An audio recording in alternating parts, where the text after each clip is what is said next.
Le mercato du Barça s'emballe. Et cette fois, ça va très vite. Rodri, le meilleur joueur de la dernière Coupe du Monde, Ballon d'Or en titre, capitaine de l'Espagne. Le Barça vient de soumettre une nouvelle offre à Manchester City. 60 millions d'euros plus bonus. Les deux clubs se rapprochent. Et si ce transfert se boucle, une question s'impose, est-ce que ça met définitivement fin au dossier Julián Álvarez en Catalogne? Pendant ce temps, le vestiaire gronde. 6 joueurs écartés du groupe pro, des prix de transfert jugés excessifs, et des joueurs furieux contre leur propre direction. La situation est explosive en interne. Du côté de la défense, le Barça anticipe un possible départ de Koundé. Et a déjà pris contact avec un latéral espagnol très en vue en Premier League, Pedro Porro. Et enfin, Rio Ferdinand a lâché une déclaration forte sur Rodri. Ce qu'il dit sur l'impact de ce transfert, aussi bien pour le Barça que pour Manchester City, mérite qu'on s'y arrête. Commençons par Rodri. Parce que là, on touche au cœur du mercato catalan. Le Barça a présenté une nouvelle offre verbale à Manchester City, 60 millions d'euros assortis de bonus. C'est une progression significative par rapport aux 55 millions évoqués la semaine dernière. Mais City, lui, ne lâche pas. Le club anglais insiste sur 80 millions. L'écart se réduit, mais il existe encore. Fabrizio Romano, le spécialiste du mercato, estime qu'un accord est possible autour des bonus. La solution idéale serait de trouver un terrain d'entente entre les deux offres, les bonus devenant l'élément clé de la négociation. Pourquoi le Barça est-il si confiant? Parce que Rodri veut venir. Parce qu'il n'a plus qu'1 an de contrat. Parce que City a perdu Guardiola et sait qu'il va perdre son joueur le plus important. Mieux vaut récupérer 60 millions aujourd'hui que rien demain. Mais si Rodri arrive, une question brûlante se pose, quid de Julián Álvarez? Le Barça a déjà dépensé 80 millions pour Gordon, 22 pour Adeyemi, et bientôt 60 pour Rodri. Cela fait plus de 160 millions d'euros. Ajoutez Álvarez, c'est 100 millions de plus. Personne ne pense que le Barça peut aligner 260 millions en un seul mercato. Alors oui, l'arrivée de Rodri pourrait bien signer la fin du feuilleton Álvarez. Pas parce que le Barça ne le veut plus, mais parce que les finances ne suivent pas. Un choix douloureux, mais réaliste. Pendant que le Barça court après Rodri, le vestiaire est en ébullition. Et pas pour de bonnes raisons. 6 joueurs ont été écartés du groupe pro. Marc Casado, Hector Fort, Guy Fernandez, Tony Fernandez, Tommy Marquet et Joffre Torrent. Ils s'entraînent désormais en marge, séparés du reste de l'équipe. La raison officielle, les protéger.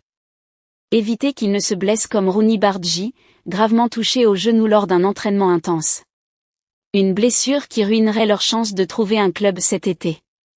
Mais la version officielle ne passe pas. En interne, la colère gronde. Certains de ces joueurs ont eu un temps de jeu conséquent la saison dernière. Ils ne comprennent pas cette mise à l'écart. Le vrai problème, c'est le prix. Le Barça réclame des montants élevés pour leur transfert. Des sommes qui freinent les négociations avec d'éventuels courtisans. Résultat, ils sont coincés, ni avec le groupe pro, ni parti. La situation est explosive. Et si elle n'est pas réglée rapidement, elle pourrait créer des tensions dans un vestiaire qui, jusqu'ici, semblait uni. Un autre dossier avance en coulisses, la défense. Arsenal s'intéresse à Koundé. Le Barça le sait. Et il anticipe.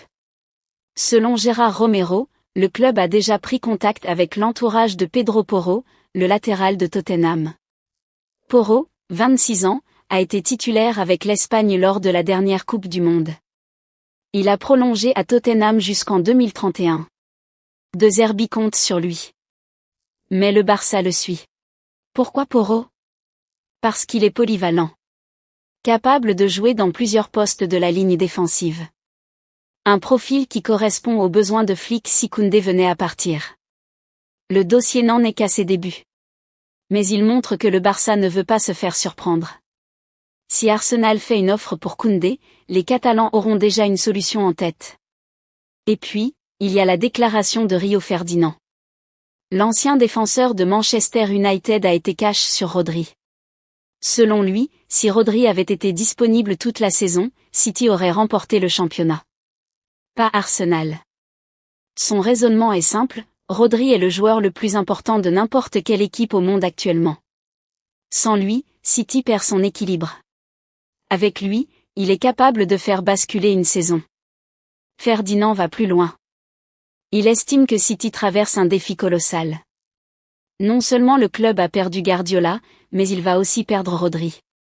Les deux personnes les plus importantes du club au cours des 7 ou 8 dernières années. Et pour le Barça, c'est une opportunité en or.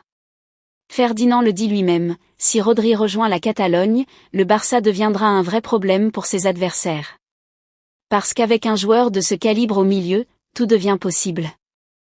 Alors où en est-on? Rodri se rapproche. 60 millions sur la table, City en veut 80. Les bonus pourraient faire la différence. Un accord dans les prochains jours n'est pas exclu. Alvarez s'éloigne. L'arrivée de Rodri signerait probablement la fin du dossier argentin. Le Barça a déjà dépensé trop d'argent. Le vestiaire est tendu. 6 joueurs écartés, des prix jugés excessifs, des joueurs en colère. Une situation à régler rapidement. La défense s'organise.